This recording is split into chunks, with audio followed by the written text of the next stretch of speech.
The Grey Bastards. So I picked it up because how often do you find books about orcs and half-orcs as the main characters? And I thought that was a really intriguing premise. And, live in the saddle, die on the hug. I mean, it's pretty cool. For me, orcs and half-orcs either ride wolves or hogs. That's it. If you're World of Warcraft, they ride wolves. If you're Warhammer, they do hogs. I kind of do both because I grew up playing World of Warcraft. I've gotten really into the lore of Warhammer lately. So, it just hits me. And as Mark Lawrence have comment on it, Django Wexler and Brian McKellen. So, pretty big names. On the story graph though, it has received a 3.9 out of 5 based around 1100 reviews, which is pretty good for what I would assume is a pretty niche book, and that came out in 2015, but I would still say this is pretty niche. Looking at what people have rated the pace, people have said that it's like some either fast or medium. Only 3% says it's slow paced. And if you think this is slow paced, I really want to read a fast paced by your standard, because this is a fast paced book. Things happen all the time. Is the plot or character driven? And people said a mix and slightly inclined towards plot. I would say yes, but mainly in the mixed end, because it's one of those books that feels like the main character, his name is Jackal. Little just looked it up, like went to a page and the very first word on that page was Jackal. But when you look at Jackal, he is very much trying to be the active main character, but he's still somewhat a passive one. It's kind of an odd mix. You don't really see that often. Is there some strong character development? Oh, fuck yes, there is. That's the entire premise of the book, is these guys growing and developing, like the entire... Are they called tribe? I think they were called tribe. But yeah, the Grey Brothers, basically. Like them growing and becoming something. I think they're called tribes. I couldn't see it being... Maybe it's out here. Sworn Brotherhood.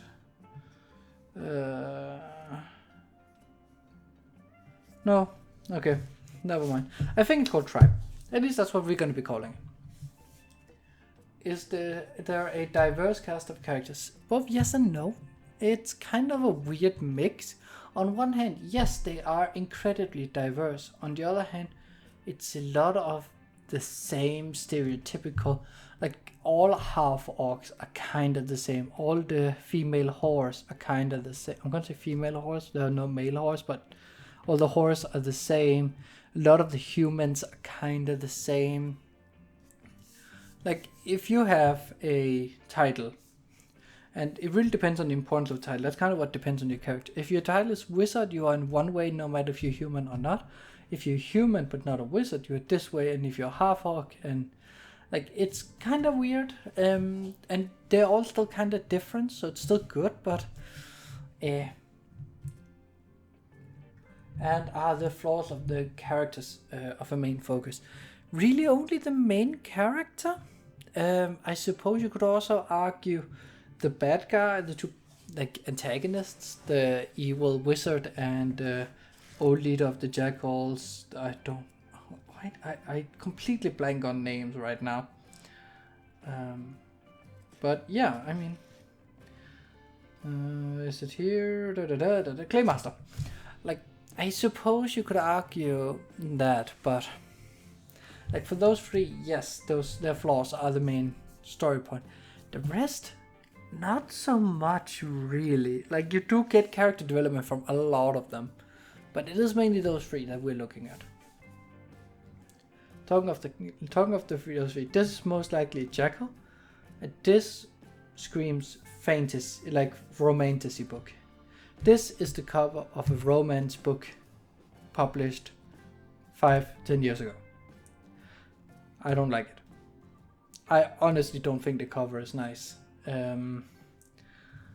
There's a lot of sex in the book, but there's no romance. And yeah, I don't know. I don't think it's particularly good, but I mean, I picked up the book not because of the cover. I think the other cover where Jekyll's riding his hawk is so fucking epic in comparison. So much more is going on, and it's so cooler.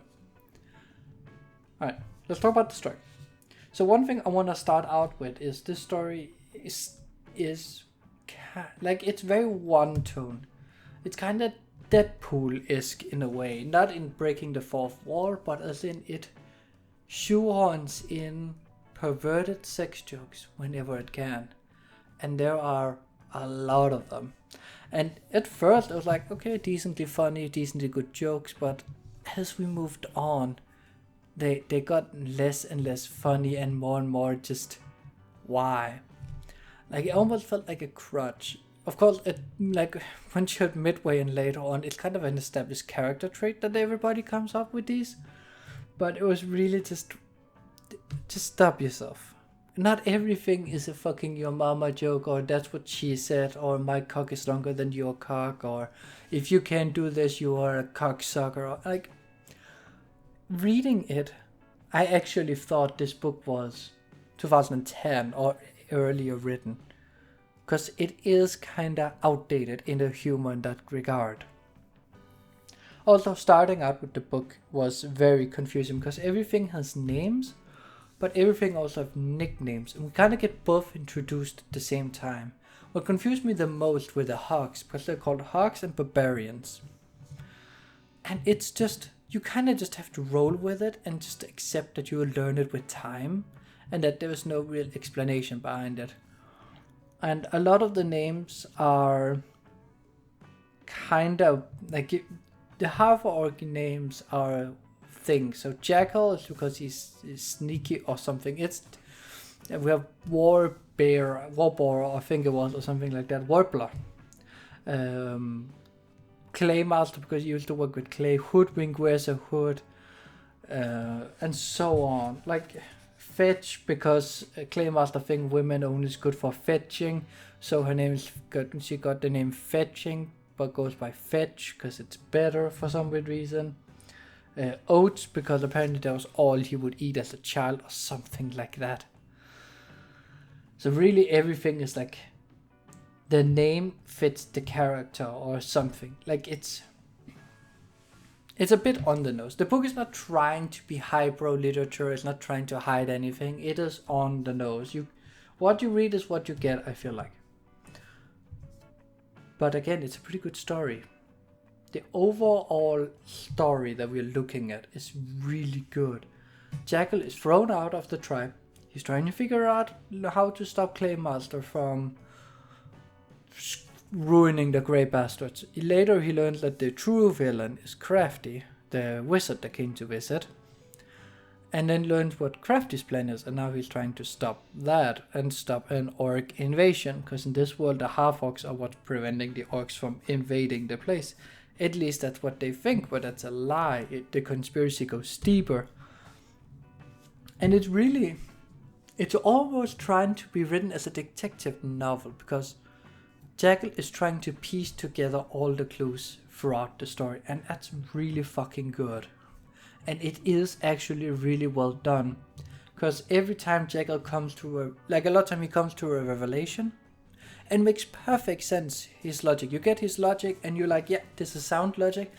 We know the same as Jackal all the way through. So it's like, okay, he came up with this. I can see how he got there. It makes flawless sense. And then it was wrong. And something else that makes equal sense or almost better sense is what happened. The only thing that's a bit contrived is Crafty being a bastard son. We later learn he isn't, so that was kind of a wild goose chase, and it did feel awkward all the way through. So I like that Jonathan French, unfortunate name. I'm sorry for your loss. I'm glad Jonathan French knew it was not a good call, because it did come out of left field. And there are plenty of mysteries still. In reality, this is a Deadpool mystery book, in a way. And I think that is like the best way I can describe it is Deadpool meets Oryx meets Sherlock Holmes. If it wasn't for all the dick jokes, this would be a fantastic book.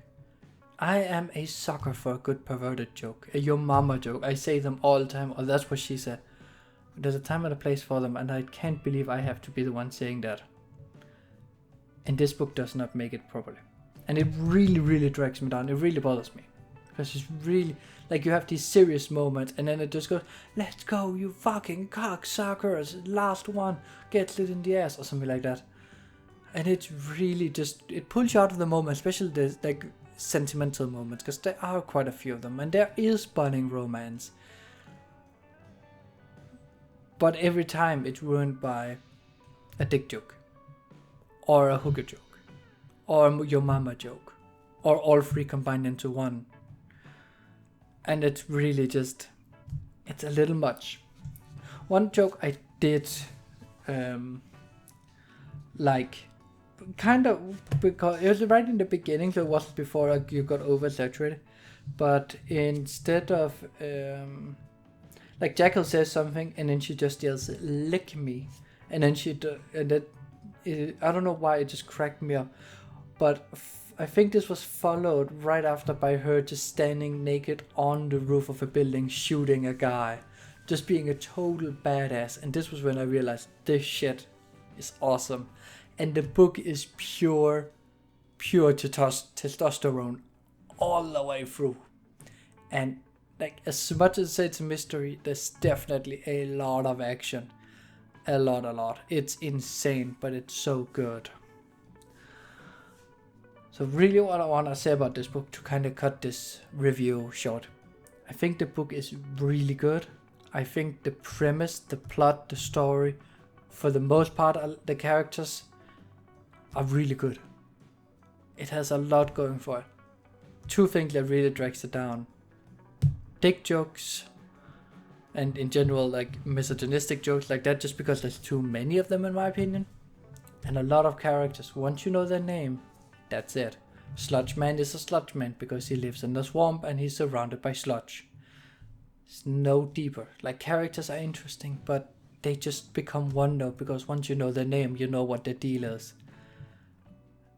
And that's not interesting to me. So yeah. Should you read this book? That's a tough one.